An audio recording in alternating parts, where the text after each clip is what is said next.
Добрый день, уважаемые дамы и господа. Good afternoon to you, ladies and gentlemen. We have just ended up the 29th talks summit Russia-EU. Our meeting obviously was good and fruitful for Russia and EU. We face same challenges, especially in economical and financial fields. It requires rapid coordination of approaches to the solving very similar tasks. I think my colleagues will agree that during the summit we managed to prove the priority character of Russian and EU strategic partnership. The common understanding of necessity to move forward to achieve the situation when citizens of Russia and EU would practically feel the advantages of our partnership. We informed our colleagues on developing integration process in the territory of CIS from the point of view of their perspective of Russian-EU relations. We are convinced that the single economic space future Eurasian economic union is absolutely compatible with the tasks of strengthening of cooperation between Russia and EU. Of course, it was really important to discuss during the preparation of a new basic agreement between Russia and EU. From the two sides, the interest was proved, the interest in developing a document where the strategic goals will be formulated and that would be adequate to the needs of today. The main stumbling stone is the economic issue of this agreement. We agreed to continue informal consultations in order to find mutually beneficial solutions. We consider the possibilities in trade and economic cooperation in the context of joining to WTO. We discussed how it can be used for the development of our trade and economic links in order to settle problem issues that still exist. I would like to stress our gratitude to European Union and the European Commission for the graduate support of Russia in the process of joining the WTO. Obviously, we discussed the problems to achieving visa-free regime for traveling between Russia and EU. The existing visa barriers is an obstacle for development of humanitarian contacts and economy. We also analyze how the joint initiative of partnership for modernization is being implemented. We will go on working in order to achieve a number of large joint processes with the participation of Russian and EU businesses, with the participation of our financial institutions, keeping in mind the agreements that we have already achieved between our large financial entities. A very big part of our plenary session was aimed at our energy partnership, one of the key basis for our relations in the economic field. Still, we have questions that require further discussion and settlement. But in the context of importance of time-proved cooperation between Russia and EU, we are looking forward to achieve mutually acceptable solutions. One more trouble problem was discussed, unilateral decision of the EU from the 1st January of 2012, European system of trade for emission quotas on civil aviation of the third countries. We discussed the humanitarian issues of the dialogue Russia-EU and the most topical questions of international and regional agenda. This is the situation in Syria, Iran, the Middle East, and in a number of other territories. I would like to stress once again that the discussion we had today was fruitful, productive. Obviously, not all the positions are the same, but I think that we proved our determination to this course and to send a sharp political signal towards strengthening our cooperation. Now we have to move with the same speed forward. I want to thank our partners and experts who did a lot in order to prepare our today's meeting. Thank you for your attention. Thank you, Mr. President. Thank you for your hospitality. It has been a pleasure to have been invited here to this beautiful place in the vicinity of St. Petersburg. This is my first summit with you, Mr. President, but it is my clear understanding that we even this time at the 29th EU-Russia summit have confirmed our joint commitment to further develop the EU-Russia strategic partnership.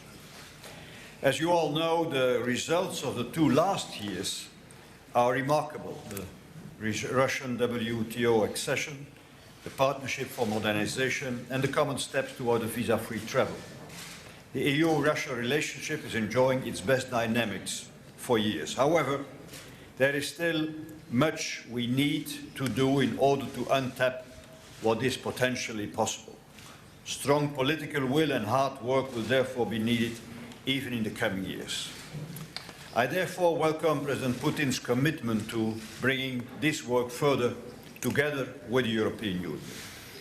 We had talks on our broad bilateral agenda and on global issues such as the economy and some of the more pressing international issues. I would like to highlight the following points. First, on the economy. For Europe, these are testing times. But we are driven by a clear commitment, a clear determination to work our way through the challenges. We are aiming at strengthening growth in the European Union. There are many initiatives in the making, and we will take further decisions for growth and jobs at the European Council in June. We are also addressing systemic challenges for the economic and monetary union as such. We must strengthen the monetary union by more banking, fiscal, economic integration, and enhance governance and democratic accountability. I'm working on building blocks for the deepening of the economic and monetary union in close cooperation with the President of the European Commission and report to the European Council in June. Let me be clear, there is no way back for the euro. There is only the way ahead towards more integration. We want, by the way, Greece to stay in the Eurozone while respecting its commitments.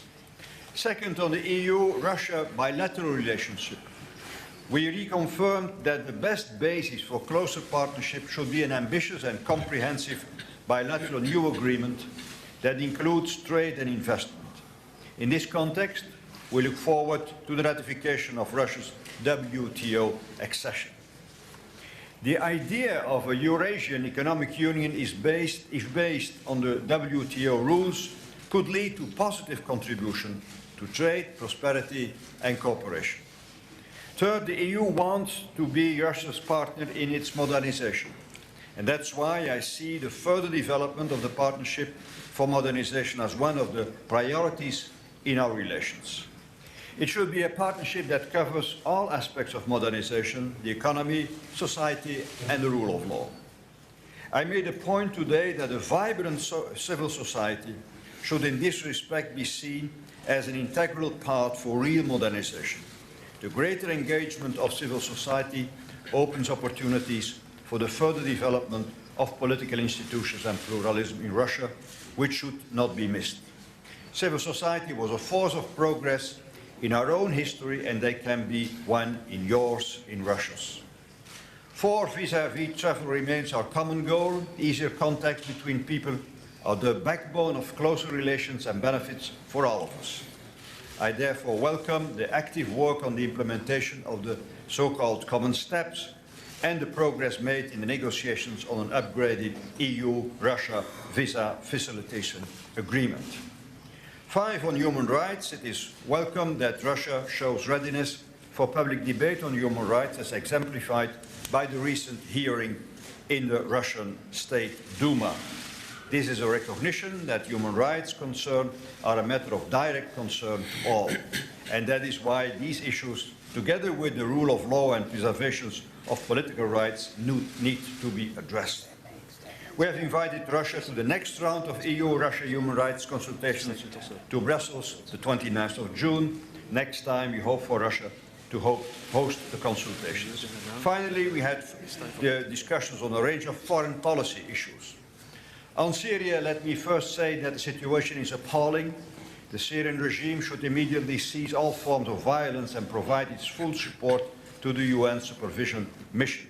The European Union and Russia might have some divergent assessments, but we fully agree that the Annan Plan as a whole provides the best opportunity to break the cycle of violence in Syria, avoiding a civil war, and in finding a peaceful, lasting solution. We need to combine our efforts in order for this to happen and to find common messages on which we agree. We need to walk towards an immediate stop of all forms of violence in Syria and towards a process of political transition.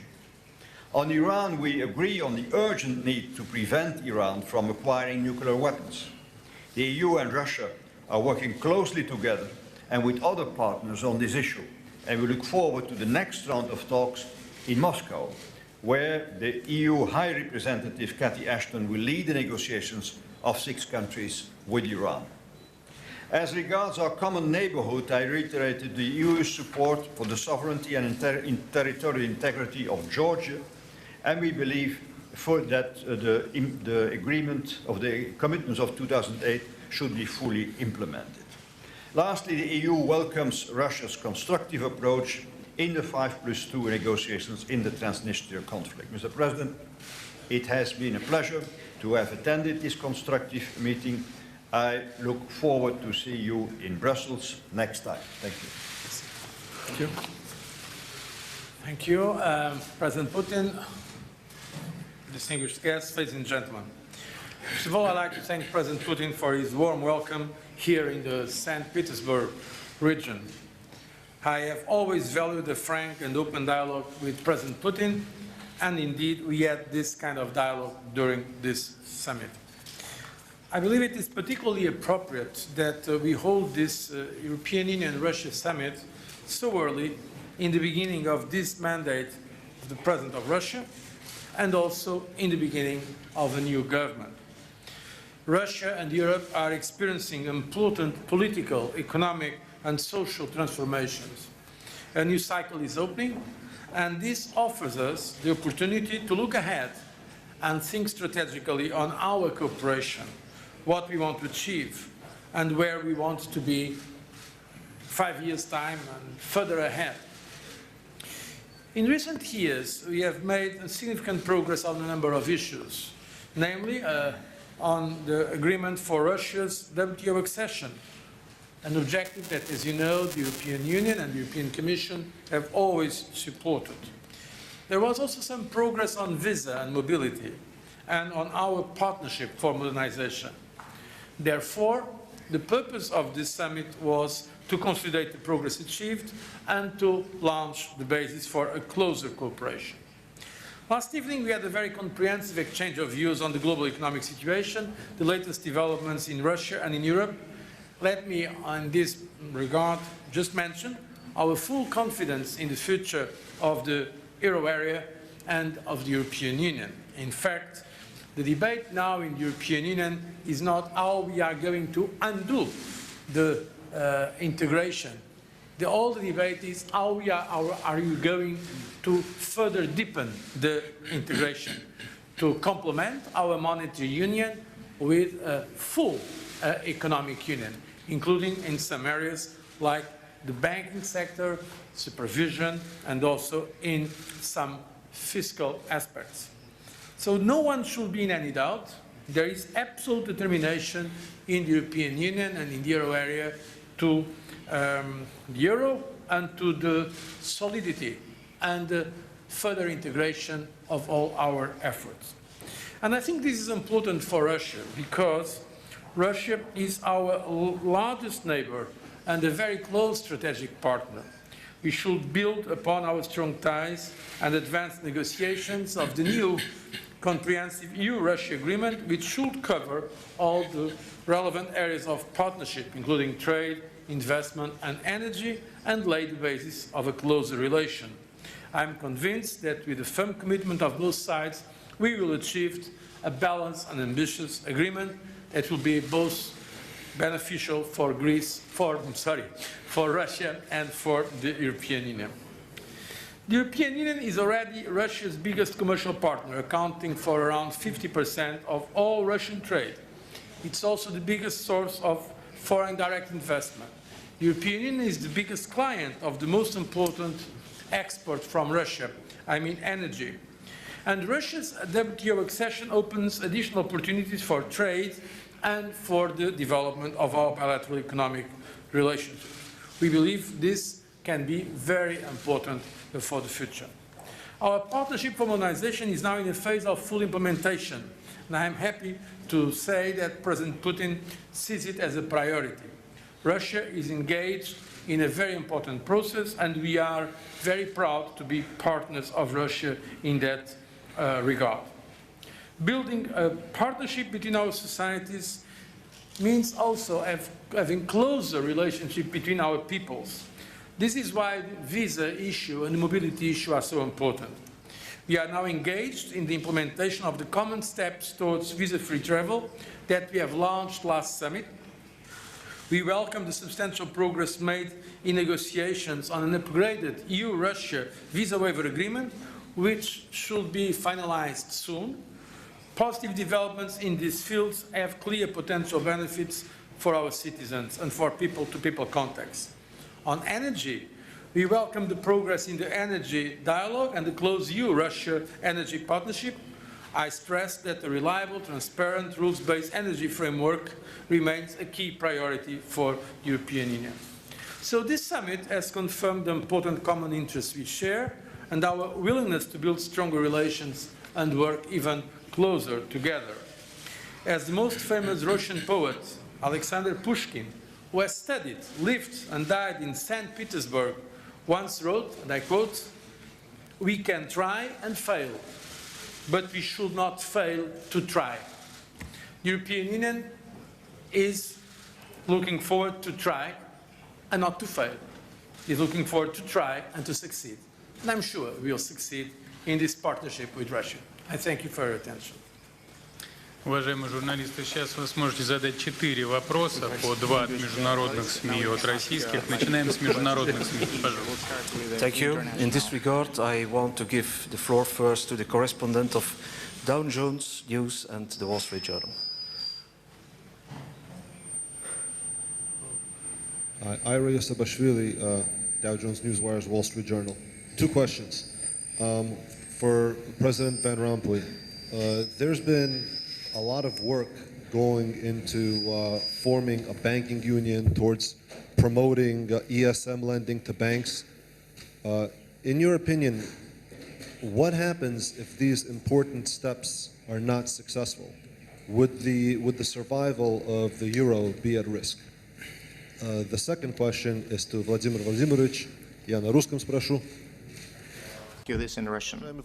Distinguished Vladimir Vladimirovich, today in the hotel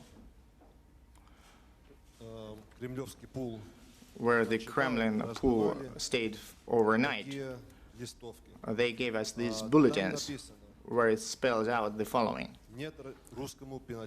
No to the Russian Pinochet.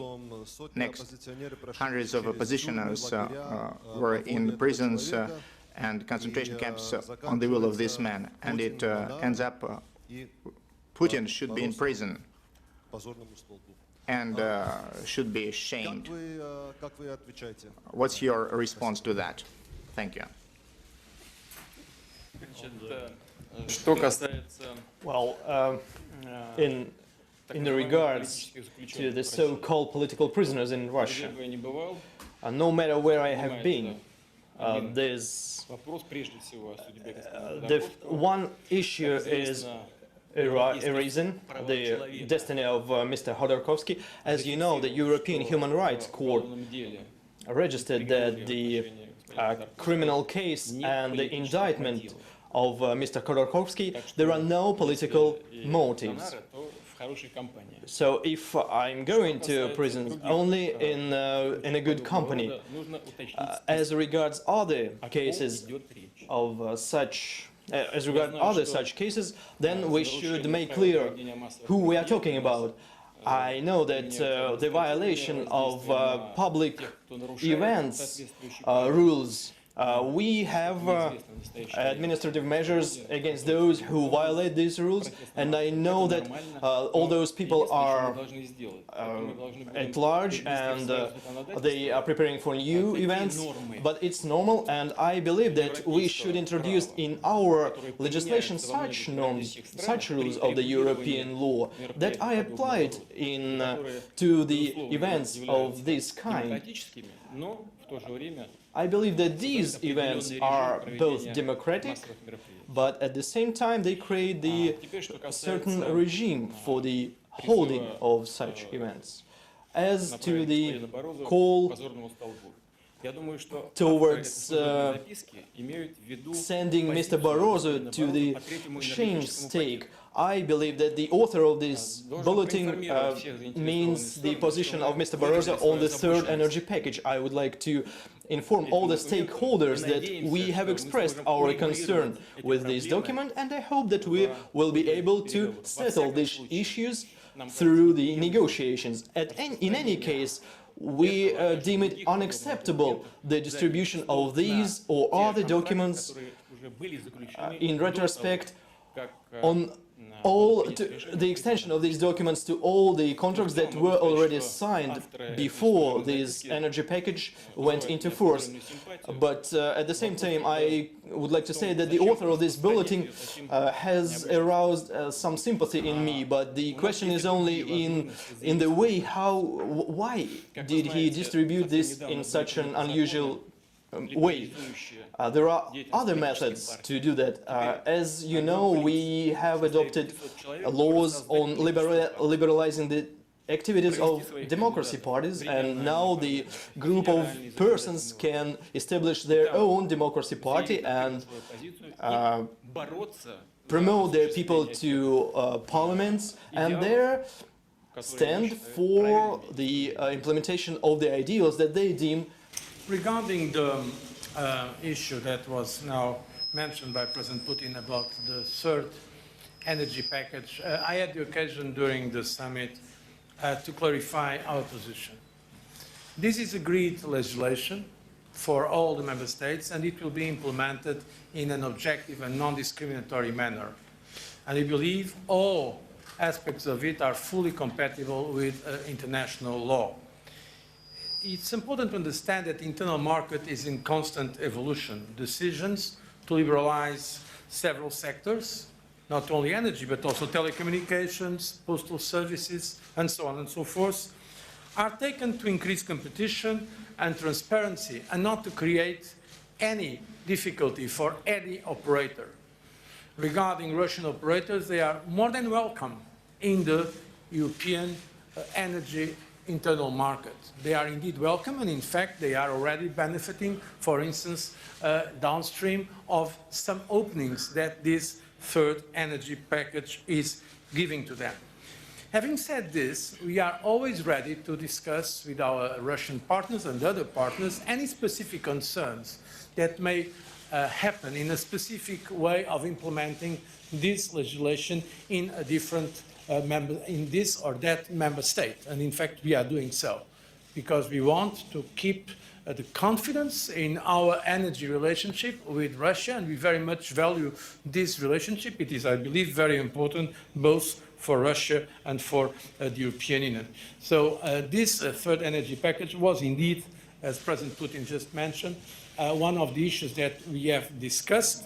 I cannot say that we fully agree, but I think we can say that there is now a really willingness of both sides to engage constructively in the discussion of many aspects of a very important relationship. This is the energy relationship between Russia and the European Union.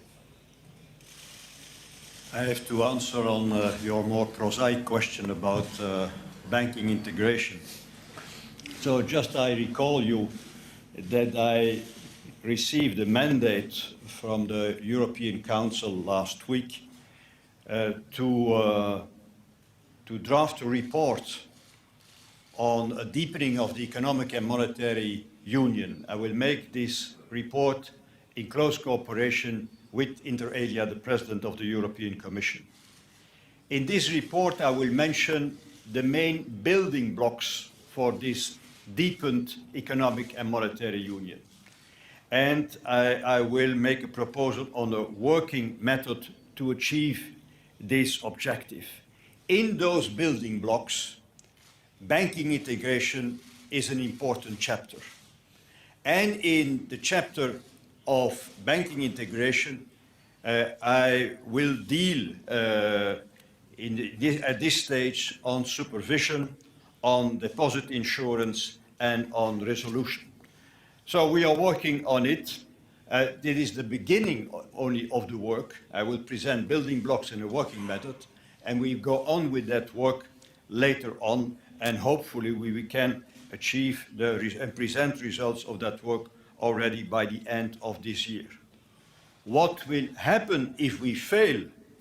I never answer to hypothetical questions, because we will not fail.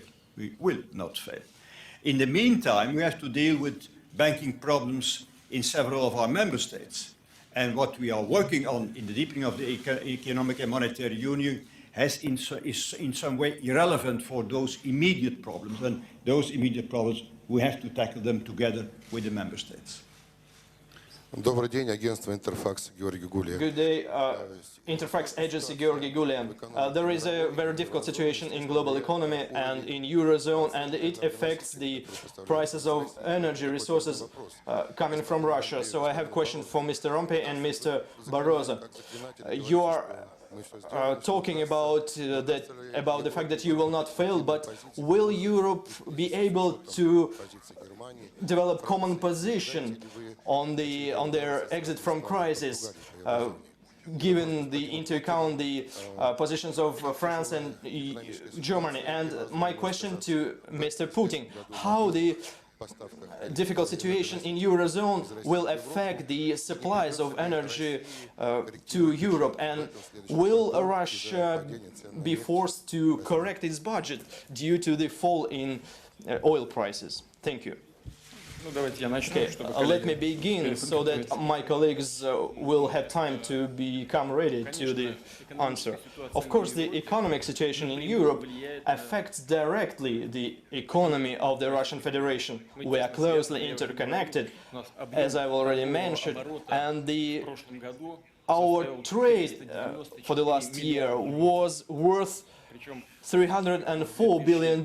In 2010, it was $306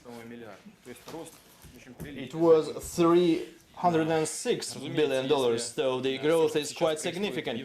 Of course, if the situation in Europe will lead to recession, to the shrinkage of economy and the volume of consumption of produce from Russia, especially petroleum chemistry products, it will affect us directly.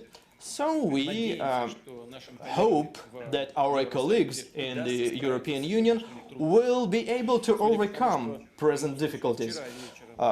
Judging by what we have heard today and yesterday, our European colleagues are very determined.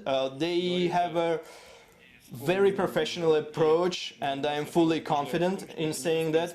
And I can say that these are not futile words. This is a very well-balanced policy.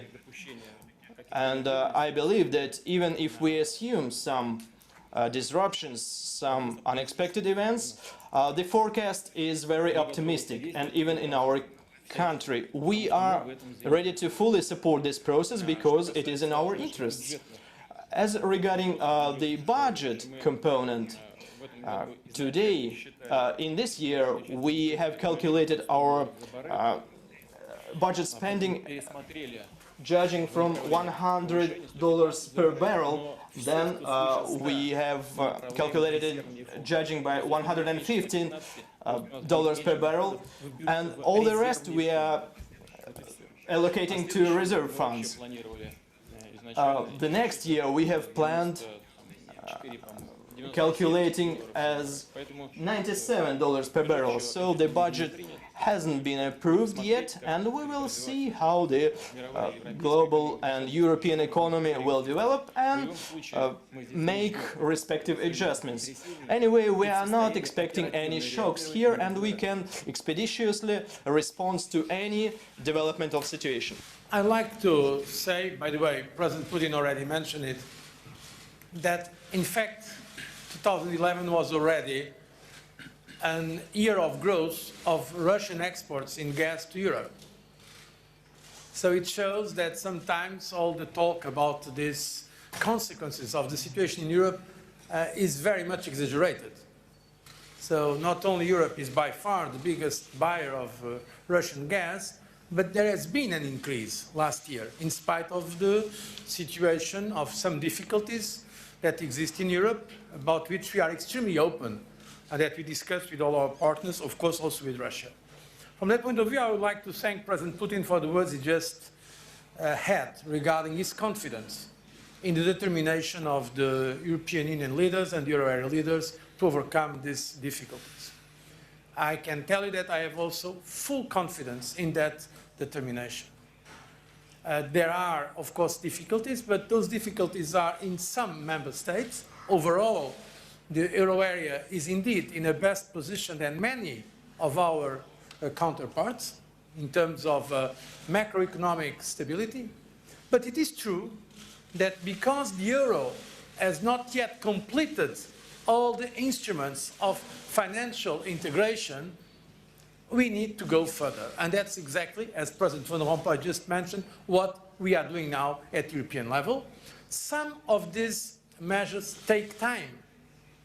And the message we convey to our partners around the world, and that we have discussed yesterday evening with the President of Russia, is precisely to explain the difficulties, the challenges in a very objective manner, but also the complex responses we are bringing. And the response in Europe certainly cannot be one of artificially now creating growth. It will be a mistake. It will be a mistake also for our partners. The interest for Europe and for our partners is to have sustainable growth in Europe. And to have sustainable growth in Europe, we need fiscal consolidation, because some countries have gone over what was reasonable in terms of public debt and deficits, is of course to promote structural reforms for competitiveness and also in some cases targeted investment.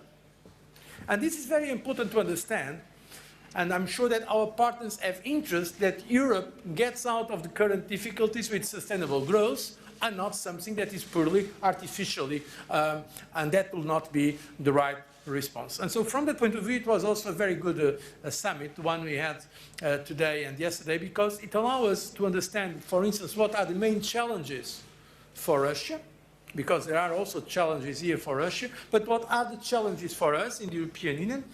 And if I may, there is for me a very obvious conclusion, is that we need to do more together. I really believe that it is in the interest of the European Union and Russia that are so close and with such an important relationship to do more things together, because trade, investment is also a very important driver for growth. And that is precisely a conclusion that I draw from our talks today and yesterday. Thank you. I should like to invite... I would add some comments on it, but very briefly. We have to put a lot of nuances in this blaming in some way of the Eurozone for the so-called problems of the world economy.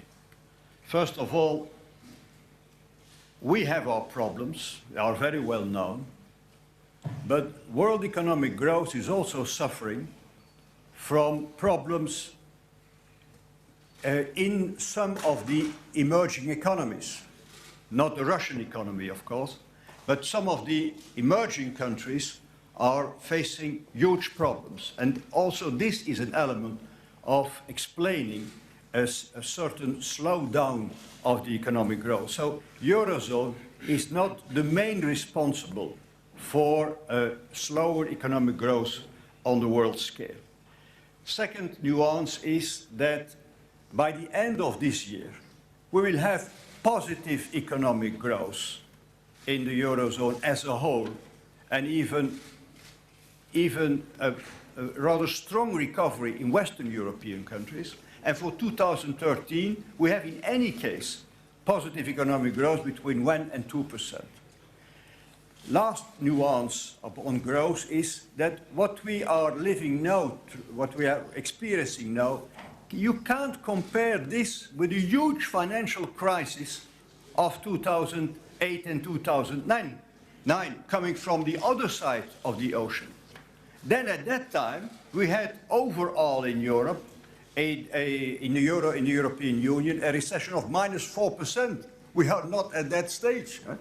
Even the most worst figures are -0.3% for this year. So we have to compare what has to be compared. Last remark is, can we overcome this crisis? Will there be, again, agreements in the European Union? I have now chaired 15 meetings of the European Council, 15. There was never a failure. Each time we made progress. There is much more European integration now than there was 3 or 4 years ago. According to some, it is too little and too late, but each time we agreed with 17 or with 27. And we will do so again, on the growth agenda in June, and on the building blocks for deepening an economic and monetary union. At the end of the process, we will have more Europe, not less Europe. And we will overcome this crisis step by step. It will take time, because the problems in some of our member states are profound problems. We hadn't the necessary tools in the beginning to deal with the crisis. We have now set into motion a lot of new instruments. But again, each European Council was a productive one, and this of June and December will also be the case. And let me be sure that France and Germany are not the only ones in the European Union, in the Eurozone. But I'm quite convinced that a long tradition of cooperation will continue between those two countries. But we need the consent not of 2 countries, we need the consent of 17 in the Eurozone and 27. And that's my responsibility. Thank you. I should like to give the floor to the correspondent of El País.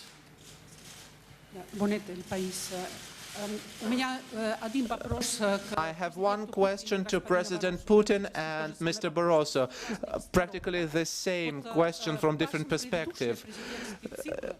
In your previous president cycle, you said that as soon as Russia will be adhering to the WTO, that would give a boost to working on the new basic agreement. How is this statement true today, when the situation has changed, when the oil prices are falling, when there is the negative public opinion in those sectors of Russia who would suffer from Russia's adherence to WTO, when Russia is a part of the customs union? How this statement made by you remains true?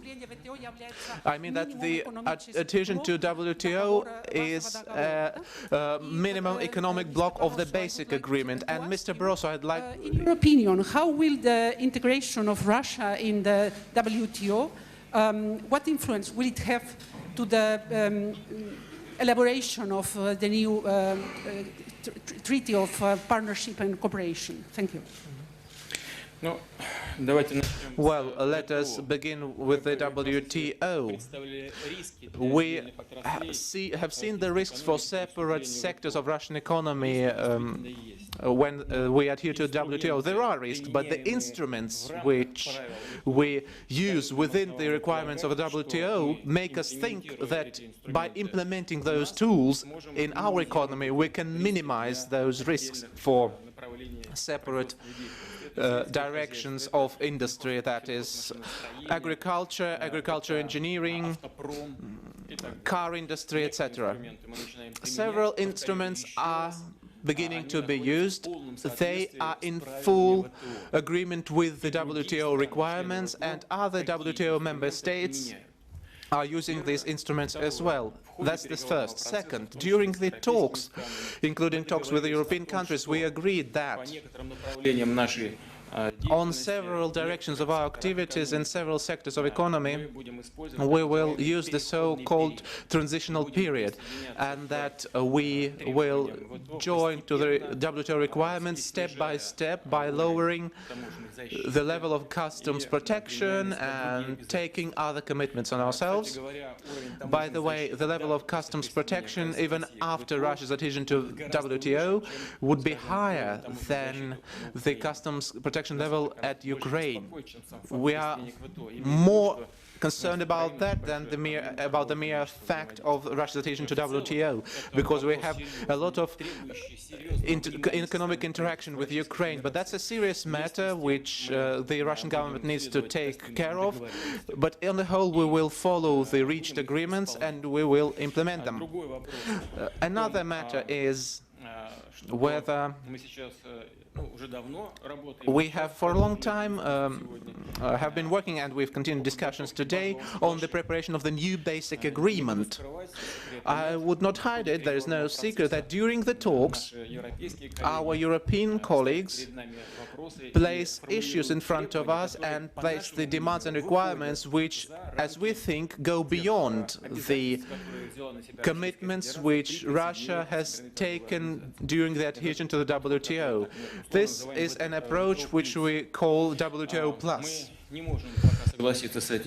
We can't agree with these requirements yet, taking into account that we have just finished the talks on the adhesion to WTO, so we can't take any additional commitments to us, because these commitments would have to be spread on all the WTO countries, or our negotiations package with other countries should be then reviewed, and separate relations between the EU and Russia should be created, ignoring the interests of other participants of the WTO. But we understand each other, and we will very professionally and densely and expertly discuss these problems. As far as the customs union and the single economic area is concerned, and our further integration processes with the European Union, we see no contradictions in that. I have said about that because we make the rules of the customs union and the single economic space fully, completely, I'd like to highlight that. We have prepared and signed documents fully and completely based on the principles of the WTO. Moreover, our partners, Kazakhstan and Belarus, have taken unprecedented decisions and agreed that the requirements and conditions of Russia's adhesion to the WTO would be accepted by them as well. They have agreed to do that, and I think that this is a very courageous step from the political authorities of these governments, and I hope that the EU would take this into account and support these countries when they will adhere to WTO. Yes. Relation between WTO membership of Russia and the new agreement. First of all, it's obvious that this new agreement has to be compatible with WTO. And as you know, we have very much supported the WTO membership of Russia. In fact, what was strange was that Russia was not a member of the WTO. It was the only major economy not member. And so it's quite natural that now this happens. It's not a secret that we have very much supported. In fact, the final negotiations, it's also not a secret that I also spoke with, at that time, Prime Minister Putin, to try to handle some issues that were still pending. And I'm very happy about the cooperation, so that Russia is now becoming a full member of WTO. And I'm sure this is also in the interest of the Russian people, for all reasons. It's true that there are some transitional issues to be safeguarded, and in fact Russia was able to address these issues in a very, let's say, determined way. Now, today we had also very good discussion about this new agreement, And our understanding, if I remember correctly, was that in new agreement there will be also parts of it related to trade and to investment, as it was in fact agreed in a previous summit. It will be a comprehensive, ambitious and balanced agreement, covering most important areas of our cooperation. But our intention is not at all to ask from Russia new tariff reduction beyond what was already done in the WTO. At the same time, we believe there are some issues that are trade-related that are important. For instance, regulatory convergence that can make life easier for businessmen, both in Russia and in the European Union. And we would like to discuss this with our Russian partners. And of course, as President Putin said, this is now something for our experts now to meet and to negotiate. But we believe there is a potential, not adding more obligations to the WTO, not at all, that is not our intention, and of course we certainly, Russia, a position we respected, but to put also an important part of our new agreement covering also the very important economic relationship between Russia and the European Union. So this was, I think, the conclusion of today's good exchanges on this matter. At the end of the press conference, the question from the Russian mass media.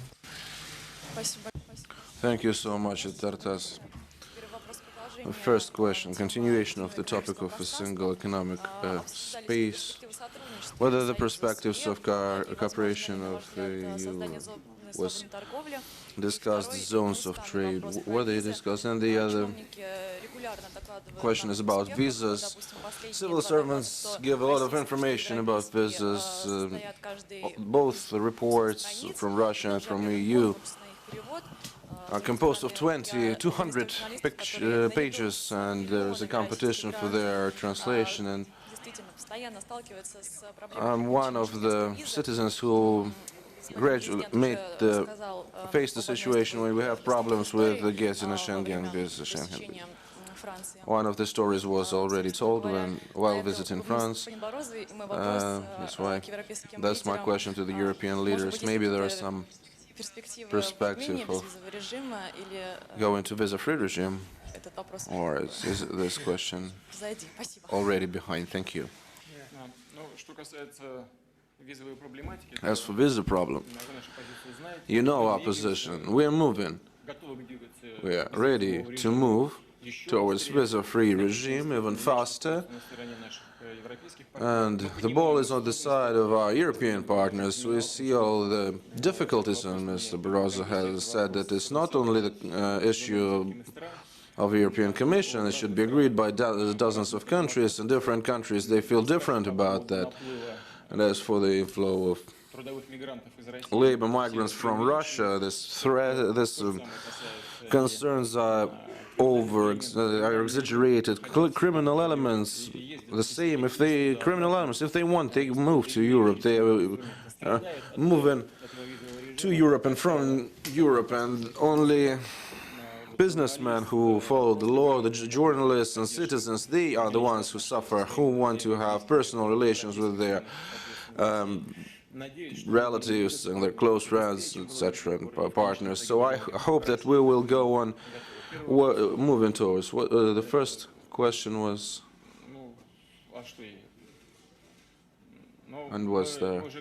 We said already. I answered this question. I can say once again, I think that today direct negotiations between the Commission of Joint Economic Space, Single Economic Space, and European Commission are planned to take place, because a number of issues were transferred to national body, and now even if we want to do it, we cannot during the negotiation process with the European Union, we cannot discuss a number of questions that are part of our national competence. We transferred it to the national body, but as our colleagues have cleared it for me, they don't have, European Commission has no mandate to negotiate with this organization. They have a mandate to negotiate with Russia, but I think that this mandate must be received, because the reality is the following. They require join our common efforts to make a single economic space. Regarding the visa, as I said before, We are seeing some progress there. We are now engaged in the implementation of the so-called common steps towards visa-free travel that were launched last summit, and there was progress made in negotiations on an upgraded EU-Russia visa waiver agreement, which I hope will be finalized soon. Our goal remains visa-free travel. As you know, there are still some technical issues that are important to fulfill. You mentioned those reports, yes. This was very serious work, both by the Russian administration and by the European Union administrations. We have to check all this, but we are determined to make this happen, and I believe it is in the interest also of Europe. In fact, I can tell you that one of the important areas in which we are looking is tourism.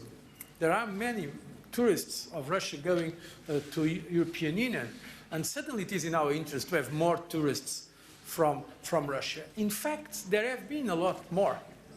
Just some days ago, I was in the Baltic Summit, where Russia was also represented by Vice Prime Minister Shukalov, and all the prime ministers of the region were giving us the figures about the increase of visits. It's amazing.